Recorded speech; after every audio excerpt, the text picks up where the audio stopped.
Bueno, vamos a dar inicio a esta reunión. ¿Qué tal? Buenas noches, soy el doctor Renzo Gélez Araníbar, soy médico neurólogo del Hospital de Alianza y Carrión. En primer lugar, quiero agradecer al comité de organización organizador de este curso de interpretación de exámenes auxiliares. Y bueno, en esta noche vamos a discutir un tema que es bastante importante en el ámbito de la neurología, que es el electrodiagnóstico, ¿no? El electrodiagnóstico está compuesto principalmente por dos cosas, el estudio de conducción nerviosa y la electromiografía, ¿no? Vamos a discutir estos dos temas de una manera didáctica para que puedan entender, ¿no? No muchas personas tienen eh, conocimiento de este examen, no es un examen que, bueno, lamentablemente lo veamos cuando estamos en pregrado, es más que nada un examen que, bueno, vamos a conocer cuando alguien ya está haciendo la especialidad, pero debemos conocerlo para poder solicitarlo y tenemos que saber cómo pedirlo, ¿no? Y es lo que vamos a discutir el día de hoy. Bueno, el electrodiagnóstico es una herramienta que es útil, que la función o el motivo de por qué se crea esta prueba es para poder diagnosticar, principalmente para localizar las lesiones de lo que es el sistema nervioso periférico y los músculos, ¿no? Este examen de electrodiagnóstico constituye una extensión del del examen físico neurológico, ¿no? Necesitamos conocer la clínica del paciente y tener un examen físico previo para poder realizar de manera adecuada esta prueba. Es una prueba que nos permite determinar de manera objetiva las lesiones del sistema nervioso periférico, ¿no? Entonces, cuando nosotros nos enfrentamos a un paciente que tiene un trastorno neurológico, tenemos que tener ciertos conocimientos previos, como por ejemplo el conocimiento de la neuroanatomía, el conocimiento de la neurofisiología y tener un examen físico y una historia adecuada para que finalmente propongamos nosotros diagnósticos diferenciales, que estos van a ser confrontados finalmente con los apoyos diagnósticos. Entre ellos está el estudio de electrodiagnóstico. Muy bien. Entonces, el estudio de electrodiagnóstico nos va a permitir localizar una lesión que finalmente va a disminuir el rango de posibilidades diagnósticas. Muy bien. Por ejemplo, si enfrentamos a un paciente que tiene una alteración motora en una extremidad, por ejemplo, tiene dificultades para realizar movimientos con la extremidad, la lesión puede estar tanto en el sistema nervioso central como en el sistema nervioso periférico. En primer lugar, lo que se va a hacer es un examen físico y se va a determinar si la lesión compromete la vía piramidal, que nos orientaría a un problema del sistema nervioso central, o de lo contrario, no lo afecta. Y de no afectarlo, el problema podría estar en la raíz nerviosa, en el plexo, en el nervio periférico o incluso en la unión neuromuscular y finalmente en el músculo. Entonces, a veces la clínica nos queda un poco corta para poder diagnosticar el sitio de lesión. Por lo tanto, se utiliza el electrodiagnóstico para poder localizarlo con mayor eficacia. Muy bien. A veces es un poco complicado determinar si el paciente está cursando con un problema de una raíz nerviosa o inclusive un problema de una neuropatía. Y el electrodiagnóstico permite diferenciar estos cuadros. Muy bien. Entonces, en esta gráfica vemos que existen una gran cantidad de diagnósticos diferenciales cuando evaluamos a un paciente que tiene una alteración del sistema nervioso periférico. Por ejemplo, podemos tener alteraciones de la neurona motora anterior, plexopatías, radiculopatías, alteraciones de la unión neuromuscular como el síndrome miasténico. Y como vemos aquí, cada una de estas tiene a su vez diferentes etiologías. Y para poder disminuir esta gran cantidad de diagnósticos diferenciales, utilizamos el electrodiagnóstico. Muy bien. Y otra cosa muy importante que tenemos que tener en cuenta es que lamentablemente el electrodiagnóstico no no llega al diagnóstico etiológico. Muy bien. Principalmente es localizador y de pronóstico. El diagnóstico etiológico se hace ya asociándole a esto otros exámenes bueno, como biopsias, entre otras cosas, ¿no? Que van a llegar finalmente al diagnóstico etiológico del cuadro. Entonces, los estudios de electrodiagnóstico juegan un papel muy importante en la evaluación de los pacientes que tienen desórdenes neuromusculares. Y tiene varios componentes, pero los principales van a ser dos, la electromiografía y los estudios de conducción nerviosa. Como vemos en la gráfica de la derecha, vemos que también hay otros tipos de exámenes que se hacen, ¿no? Por ejemplo, los exámenes de estimulación repetitiva que principalmente se van a utilizar para buscar lesiones a nivel de la unión neuromuscular, ¿no? Las respuestas tardías que se van a encontrar en ciertas alteraciones como radiculopatías o inclusive es de bastante ayuda en los estadios iniciales del síndrome de Guillain-Barré, Y el reflejo de parpadeo es también un examen del nervio periférico, pero vamos a evaluar aquí el séptimo par craneal y el quinto par craneal, o también se pueden ver en alteraciones en las lesiones del sistema nervioso central, ¿no? A nivel de las lesiones del pontino. Muy bien. Entonces, el objetivo principal de todo electrodiagnóstico es la localización del trastorno, ¿no? Como mencioné antes, permite disminuir el gran campo de diagnósticos diferenciales que vamos a tener cuando enfrentamos a un paciente con un trastorno neurológico, ¿no? Estos pueden ser problemas neuropáticos, miopáticos, de la unión neuromuscular o inclusive del sistema nervioso central, como vemos en la imagen de la derecha, ¿no?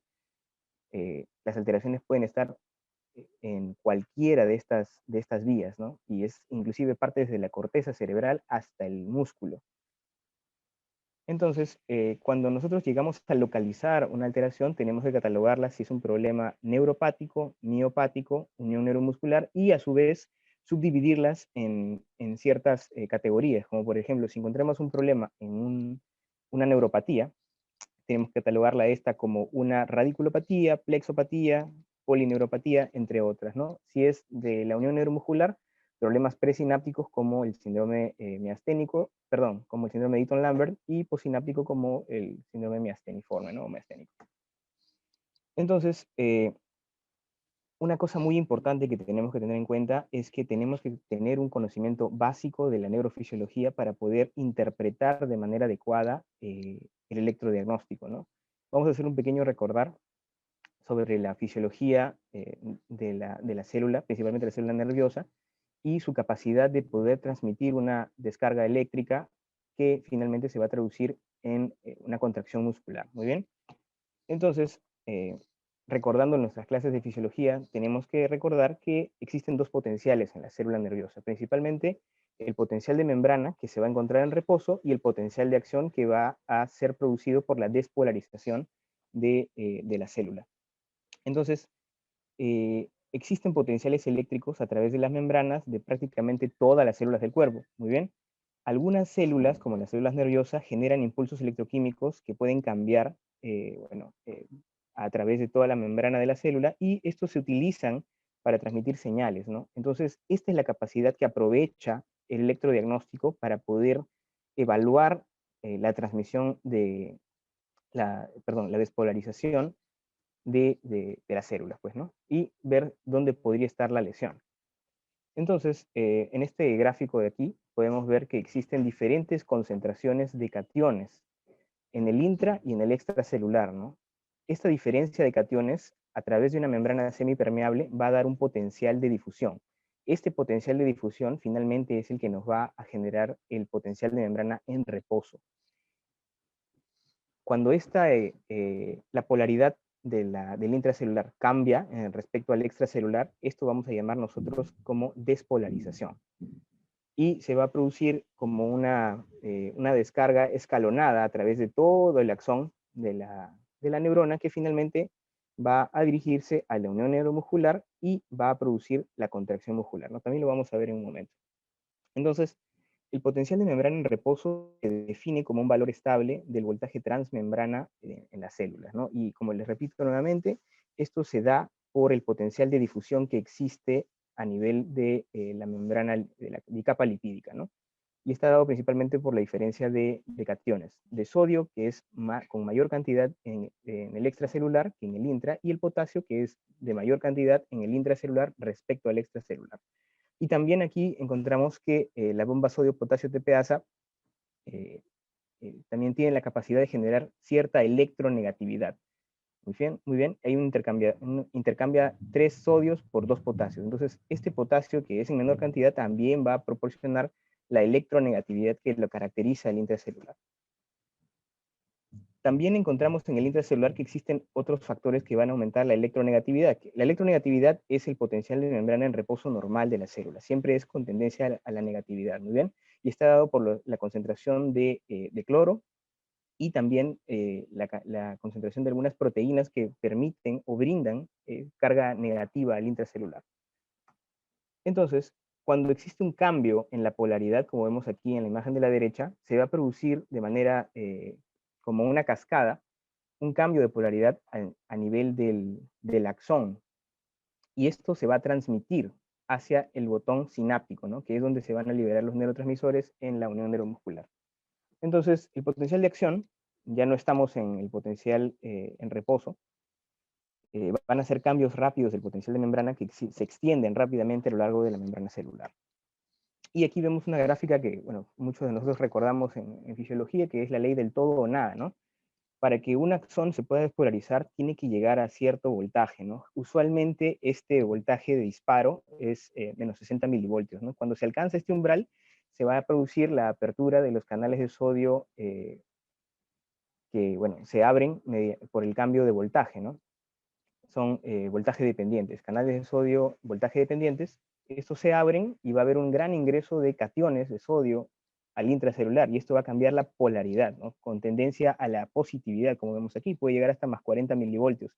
Y luego, a través de las bombas de sodio-potasio, va a salir el sodio, va a ingresar el potasio nuevamente, porque el potasio, eh, bueno, tiende a salir, y se va a volver a recobrar el potencial negativo, ¿no? Entonces, eso es importante porque nosotros cuando utilizamos el electrodiagnóstico, utilizamos cargas eléctricas para producir una despolarización del axón del nervio. Entonces, ustedes van a poder ver que a medida que se va aumentando la intensidad del estímulo, se van a traducir en diferentes ondas en la máquina de conducción nerviosa y electromiografía, ¿no? Lo vamos a ver en un momento.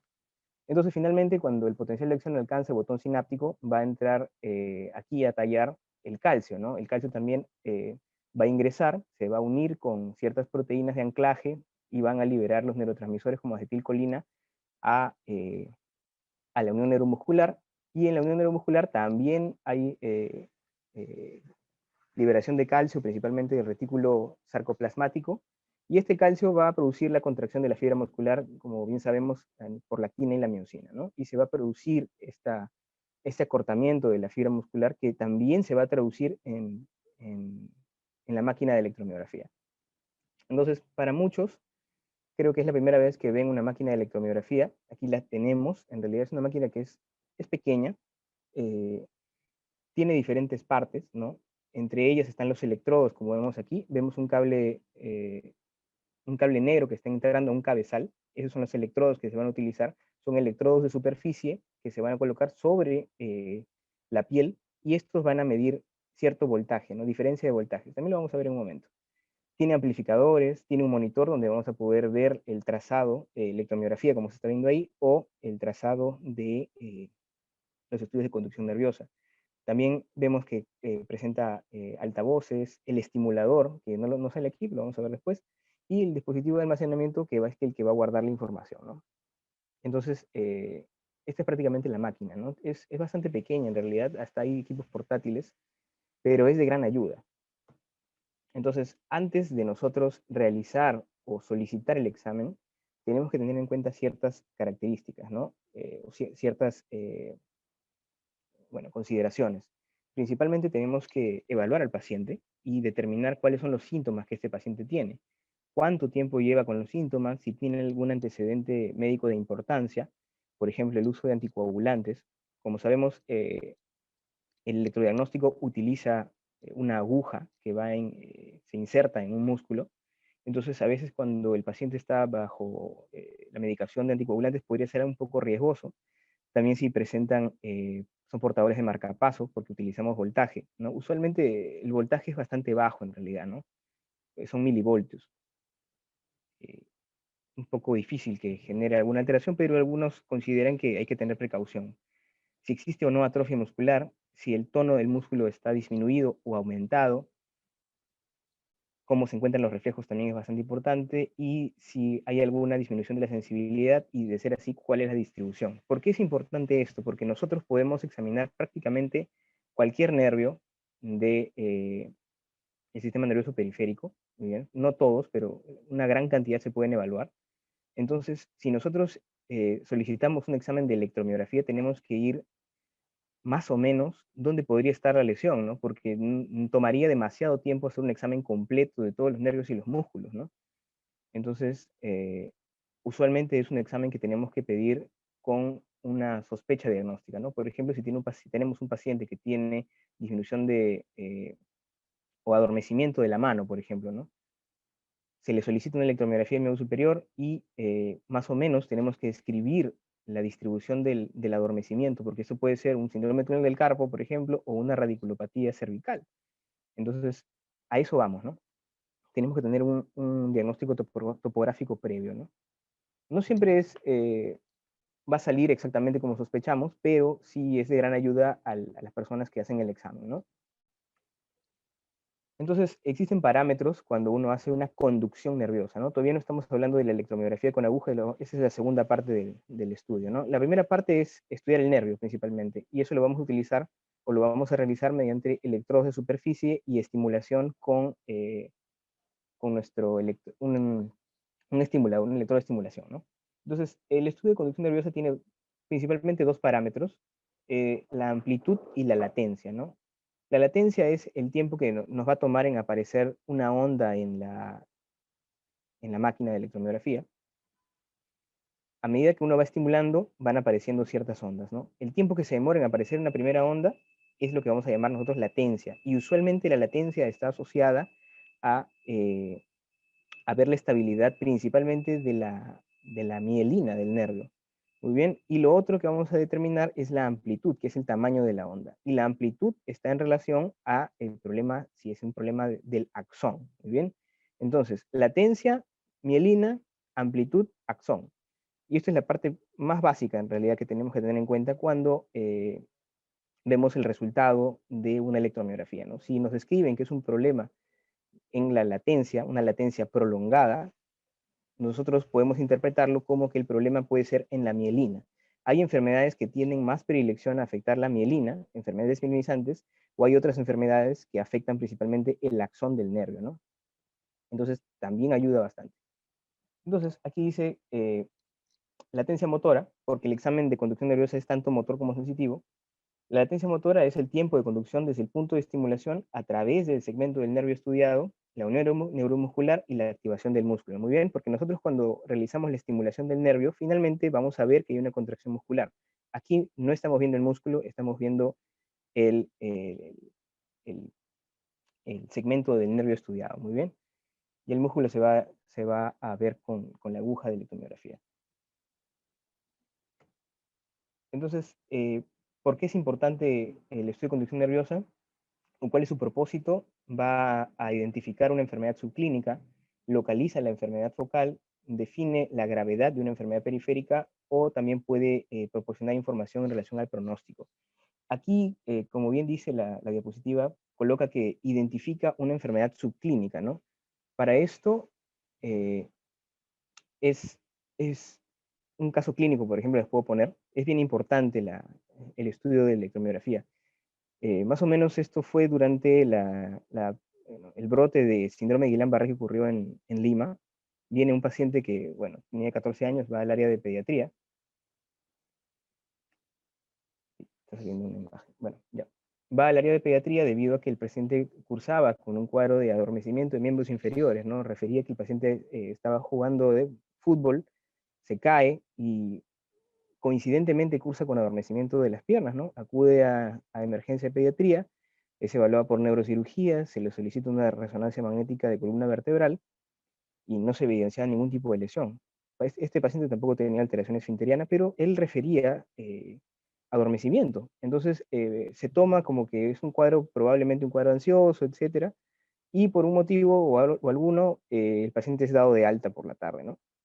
Para esto el paciente regresa en la noche porque persistía con el adormecimiento de las piernas. Al día siguiente es evaluada por la neuropediatra del hospital. Le pareció un cuadro un poco extraño, bastante rápido, ¿no? Que había ido coincidentemente con una pequeña caída, ¿no? El paciente estaba realizando deporte. Entonces lo traemos al área de neurofisiología y le hacemos un estudio de conducción nerviosa y aquí nos dimos cuenta que el estudio de conducción estaba normal, pero presentaba ciertas características que se ven en los cuadros de síndrome de Guillain-Barré en estados iniciales, ¿no? Que son las respuestas tardías. Mencionar brevemente, pero es un examen que es un poquito complicado. Bueno, se encuentra esta alteración y se le ofrece inmunoglobulina al paciente, ¿no? Se le cataloga como un síndrome de Guillain-Barré en estadio hiperagudo, recibe tratamiento con inmunoglobulina y al tercer día, lamentablemente, el paciente cursa con una desmejoría clínica bastante severa que llega a ventilador mecánico, ¿no? Entonces, por eso es la importancia de este examen, en realidad, ¿no? El paciente, gracias a Dios, recibe un tratamiento oportuno, pero a pesar de eso, el cuadro, bueno, avanzó. El paciente salió de ventilación mecánica luego de más o menos 10 días, bueno, paralizado. Finalmente, el paciente se le catalogó como una polineuropatía de tipo axonal, sensitivo-motora, con una discapacidad un poco moderada, ¿no? Pero con rehabilitación lo más probable es que ya esté mucho mejor. Lo importante de esto del examen es esto de aquí, ¿no? Identificar la enfermedad subclínica. O sea, a veces el examen clínico no se encuentra debilidad, no se encuentra en alteración de los reflejos, que es lo que caracteriza el síndrome de Guillain-Barré, pero sí puede detectar ciertas alteraciones un poco más tempranas, ¿no? Y ese fue el caso de este paciente. A ver. En esta gráfica vamos a ver cómo se realizan los estudios de conducción nerviosa, ¿no? Vemos aquí que existen tres cables, un cable verde que va en el dorso de la palma. Esta prueba es para examen de miembro superior, muy bien, principalmente para la estimulación del nervio mediano. Pero las localizaciones varían dependiendo de qué nervio nosotros vamos a estudiar. Entonces, vemos que el electrodo color verde va en el dorso de la mano, que es el electrodo de tierra. Vemos que hay un electrodo que dice G1, que va justamente en la porción más ancha del músculo, que es el electrodo explorador, y el G2, que es el electrodo de referencia. Muy bien.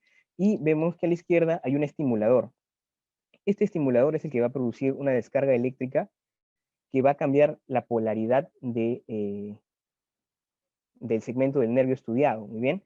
Y esta información va a ser recogida por el electrodo G1 y la va a comparar con el electrodo G2. El electrodo G2, como es de referencia, usualmente se puede poner en el hueso o se pone en el tendón del músculo. Entonces, cuando existe una descarga, este electrodo G1 va a generar una imagen, ¿no? Que nosotros vamos a traducirla. Y vamos a ver en esta imagen la latencia y la amplitud, como por ejemplo vemos aquí, ¿no? Ese es un esquema. Es igual, E1 es el electrodo explorador y E2 es el electrodo de referencia. En la imagen A vemos que hay una descarga que se está yendo de derecha a izquierda, y a medida que se va acercando al electrodo E1 o explorador, se va generando una imagen, una onda, y a medida que se va alejando genera otra, ¿no? Y aquí estamos viendo finalmente en la F, luego cómo queda la, la imagen, ¿no? Que es una onda trifásica en este caso.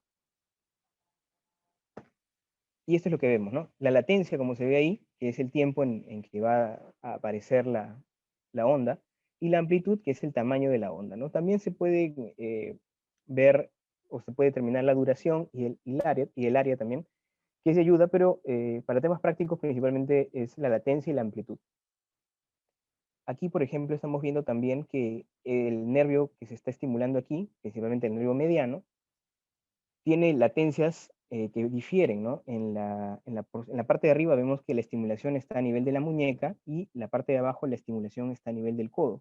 Y vemos que la latencia varía, ¿no? Esto es normal. Nosotros, a medida que aumentamos la distancia del electrodo explorador con el estimulador, la latencia va aumentando. Por eso hay que tener consideración de que cuando se hacen los estudios de conducción nerviosa, la colocación del estimulador es a una distancia que ya está predeterminada, ¿no?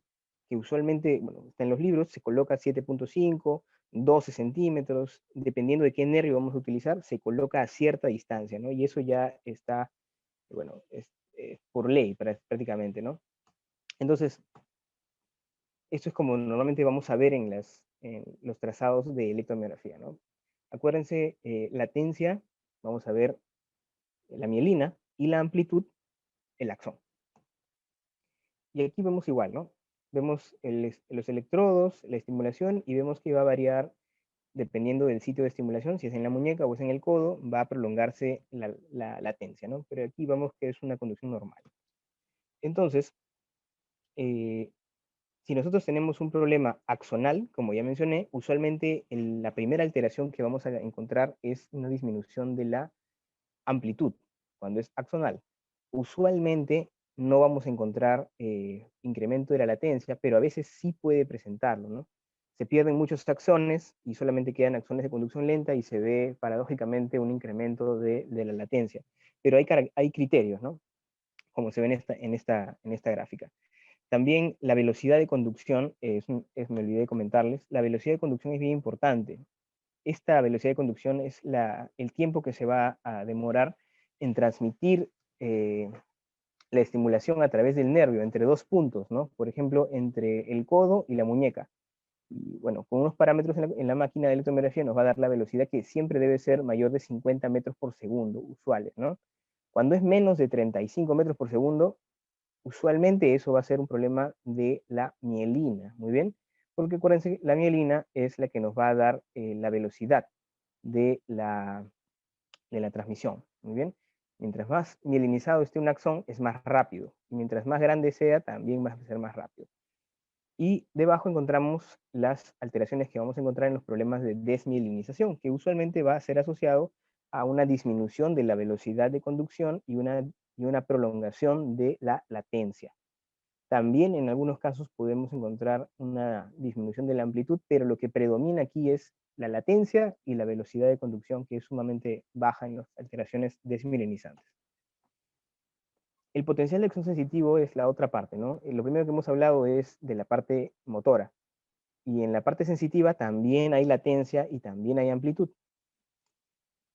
Debemos siempre combinar el estudio tanto motor y sensitivo, ¿no? Hay nervios que son mixtos, como el palmar, por ejemplo, ¿no? Es sensitivo y es motor. Entonces, el estudio del potencial de acción sensitivo, principalmente lo vamos a utilizar para evaluar la afectación sensorial en las neuropatías periféricas, ¿no?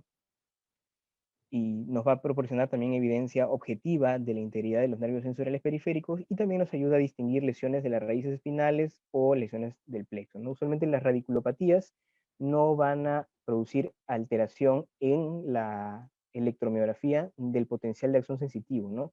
Mientras que las plexopatías sí. A veces es un poco difícil diferenciarlas cuando el paciente acude con un problema motor en una extremidad, pero gracias al potencial de acción sensitivo podemos determinar si es el problema en la raíz o es en el plexo, ¿no? Y en esta imagen también vemos, es bastante similar. Aquí están colocando a 13 centímetros el estimulador y los electrodos, no está en blanco y negro, pero el más proximal es el electrodo explorador y el más distal es el electrodo de referencia, ¿no? Y aquí vamos a encontrar ya los patrones de anormalidad que vamos a encontrar en las alteraciones neuromusculares o alteraciones del sistema nervioso periférico, ¿no?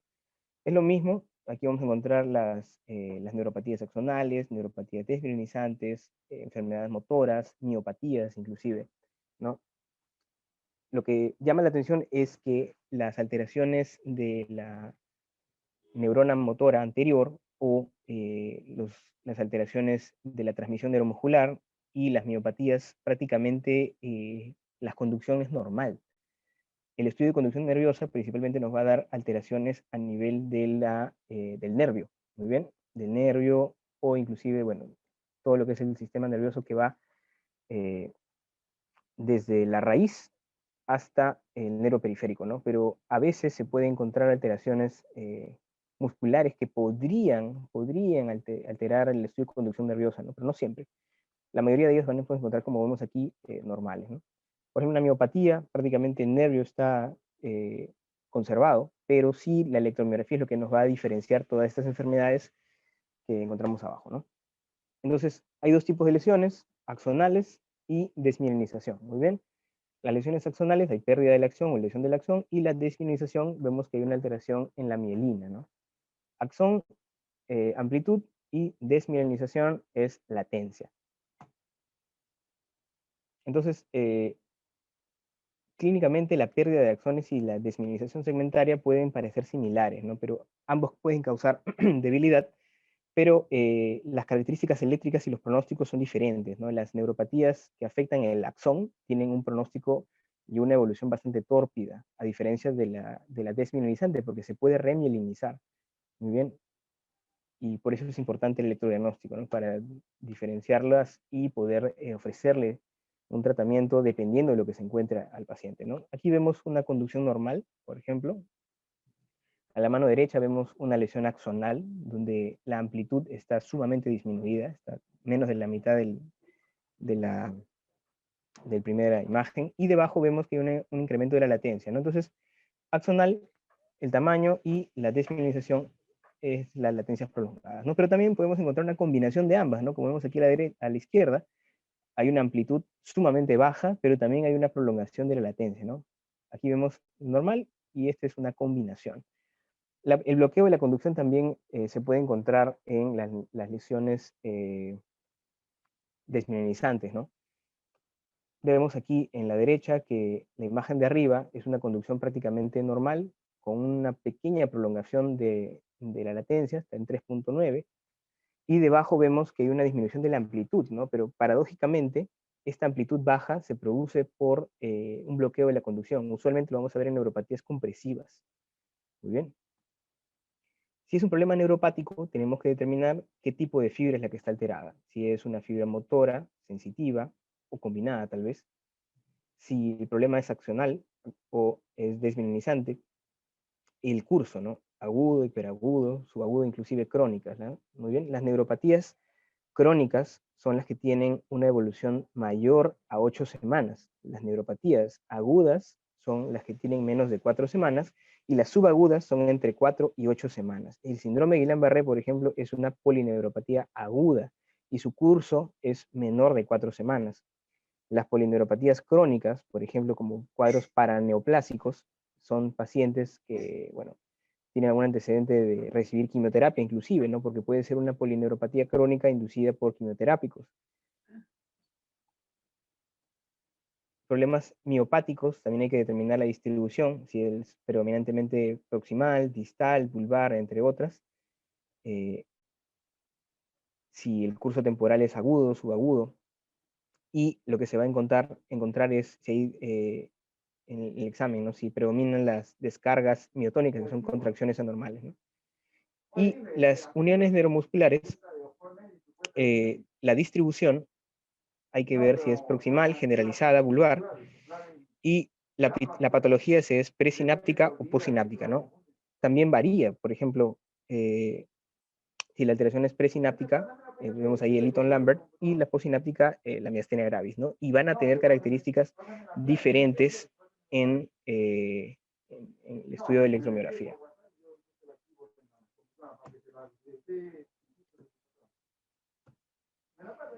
Bueno, la segunda parte es ya el estudio de electromiografía en sí, que es un estudio que se utiliza una aguja, que vemos aquí. Esta aguja va insertada en el músculo, y es un examen que vamos a hacer en la segunda parte del examen, ¿no? Primero siempre se tiene que hacer el estudio de conducción nerviosa, y después pasamos al estudio de electromiografía.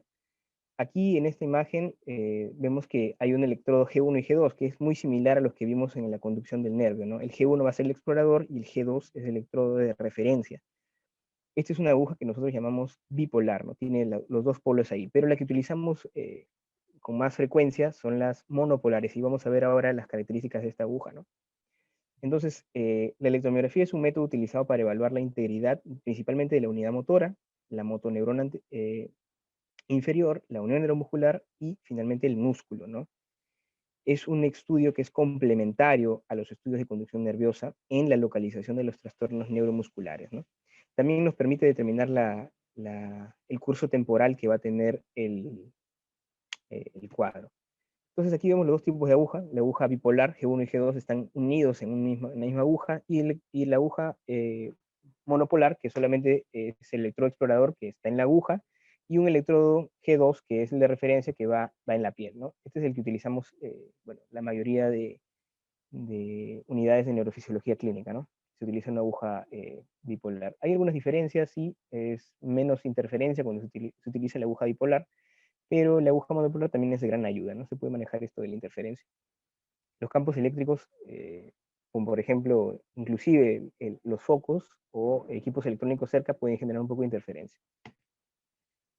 Entonces, en esta imagen vemos cómo se debe insertar una aguja de electromiografía, ¿no? Es un examen que es un poco doloroso, sí, es bastante incómodo, se le tiene que explicar al paciente antes de iniciar el examen, porque a veces hay pacientes que no lo toleran, ¿no? Entonces, si no hay una buena tolerancia al examen, vamos a encontrar, no vamos a encontrar muchas cosas. En este caso se ha insertado la aguja de electromiografía en el bíceps, ¿no? Y vemos ahí cómo se inserta, ¿no? Hay que examinar al músculo tanto en reposo como en activación, y vamos a encontrar diferentes patrones que nos van a orientar al diagnóstico. Pero no solamente se utiliza para colocar la aguja en las extremidades. En este caso, por ejemplo, se está colocando a nivel de la lengua. Y bueno, ustedes preguntarán por qué le harían una electromiografía en la lengua. Bueno, para descartar o determinar la presencia de fibrilación, ¿no? Que bueno, orienta a una enfermedad disminuyente del sistema nervioso central, como es la esclerosis múltiple. No es un examen que se haga de manera habitual, pero sí, también se puede hacer, ¿no? O exámenes a nivel del esfínter anal, o para espinales también se pueden hacer, ¿no? Para determinar algunas lesiones. Lo que vamos a ver en la gráfica es esto, ¿no? Es una onda que tiene ciertas características. Aquí sí la duración y la amplitud son bastante importantes, ¿no? La duración se va a ver prolongada en algunas patologías, igual que la amplitud.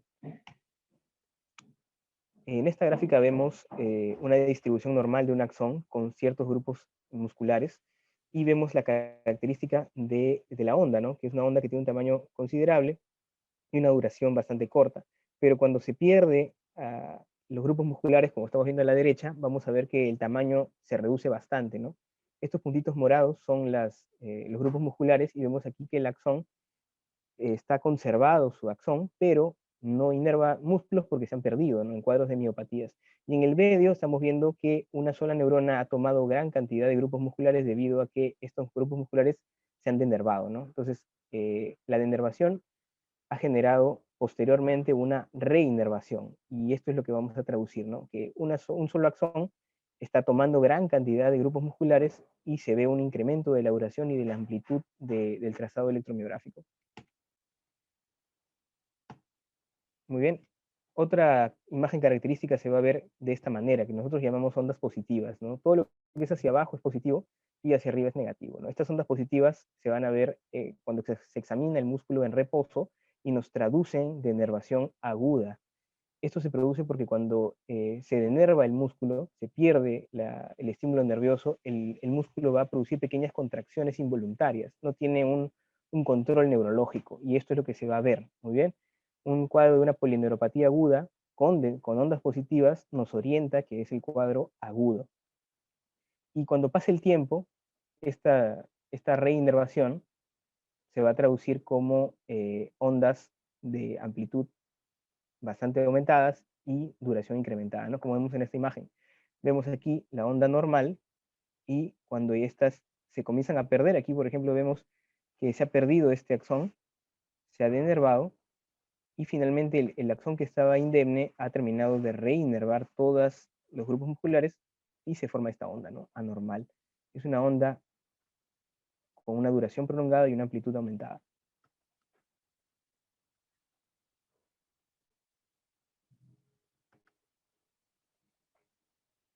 Es muy similar, ¿no? Las neuropatías, amplitud aumentada y ondas prolongadas. Pero también vamos a ver algunas otras alteraciones, ¿no? Por ejemplo, si hay una descarga miotónica un problema muscular como una miotonía, se van a ver contracciones exageradas, ¿no? Al momento de la activación del músculo. Aquí también vemos en qué se diferencian, ¿no? Las fasciculaciones, por ejemplo, que son descargas aisladas, la presencia de dobletes, tripletes o mioquimias, ¿no? Que van a tener ciertas características en el trazado electromiográfico, ¿no? A medida que aumentan el número de descargas, van cambiando su clasificación, ¿no? El grado más severo es una neuromiotonía. Las neuromiotonías se pueden ver como cuadros paraneoplásicos también, ¿no? Son pacientes que presentan unas contracturas anormales. Y aquí encontramos algunos exámenes específicos para ciertas alteraciones, como por ejemplo radiculopatías. Lo que se debe hacer, lo mínimo, debe ser un estudio de conducción nerviosa con una electromiografía de aguja, ¿no? También las ondas F, que pertenecen a las respuestas tardías, que ayudan también, pero principalmente es conducción nerviosa con electromiografía. También vemos aquí plexopatías, neuropatías y miopatías. Muy bien. Y aquí está un poco difícil de entender, pero vemos aquí las principales características también que vamos a encontrar en relación a los exámenes, ¿no? Potencial de acción sensitivo, motor, electromiografía, que finalmente, utilizando los valores que hemos encontrado en la prueba, vamos a llegar a su clasificación, ¿no? Pero como les comento nuevamente, el examen físico es básico en este paciente, ¿no? Para poder orientar a la persona que hace la electromiografía. Y hay tres tipos de lesiones del nervio, ¿no? Como vemos aquí, la neuropraxia, axonotmesis y neurognesis. En la neuropraxia, principalmente, lo que vamos a ver es que hay una no podríamos decir que es una alteración significativa, sino es una alteración bastante leve, que inclusive los potenciales sensitivos van a ser normales, también vamos a encontrar los potenciales motores normales, pero sí lo que vamos a encontrar en algunos casos es una disminución de la, de la velocidad de conducción, ¿no? Mientras que en la axonotmesis ya vamos a encontrar alteración de los potenciales sensitivos, motores, y en la neuromnesis ya el nervio está prácticamente inexcitable, ¿no? No se encuentra nada, es una onda plana, o mejor dicho, es un trazado plano. Y ya prácticamente aquí la recuperación es bastante, bueno, tórpida y generalmente el paciente va a cirugía, ¿no? No hay, como dice aquí, una recuperación espontánea. Y bueno, eso es todo. Es un tema que es un poco amplio, he tratado de resumirlo lo más que he podido. Y nuevamente les comento, ¿no? El examen de electrodiagnóstico que compone la conducción nerviosa y electromiografía es una extensión del examen físico-neurológico. Tenemos que examinar de manera adecuada a nuestro paciente para finalmente solicitar la prueba y que ésta tenga relación pues, con el diagnóstico que sospechamos. Muy bien. Ahora, bueno, no sé si hubiera alguna pregunta. Encantado de responder sus preguntas. Ok, preguntas lo pueden dejar en el chat o en todo caso también pueden prender su micrófono y preguntar directamente.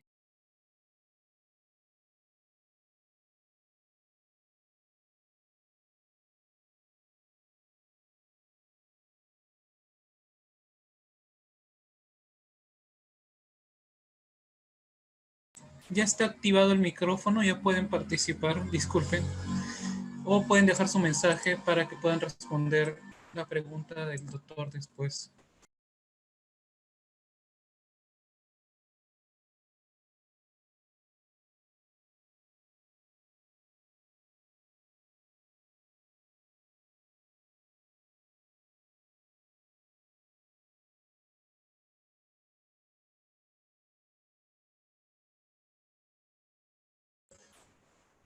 No hay preguntas, doctor. Muchas gracias por habernos dictado la clase. Muy agradecido más bien con ustedes por la oportunidad. Igual yo trabajo en el Hospital Carrión, si alguien tiene una duda, bueno, me puede encontrar aquí en el hospital en el servicio de neurología. Bueno, si alguien quiere hacer alguna rotación o quiere rotar, bueno, después de que pase este tema del COVID, bienvenidos todos. Muy bien, les agradezco nuevamente y bueno, espero que se hayan llevado un mensaje de este tema que es, bueno, es un poco difícil, pero es bastante importante que lo conozcan. Gracias nuevamente y que tengan buenas noches.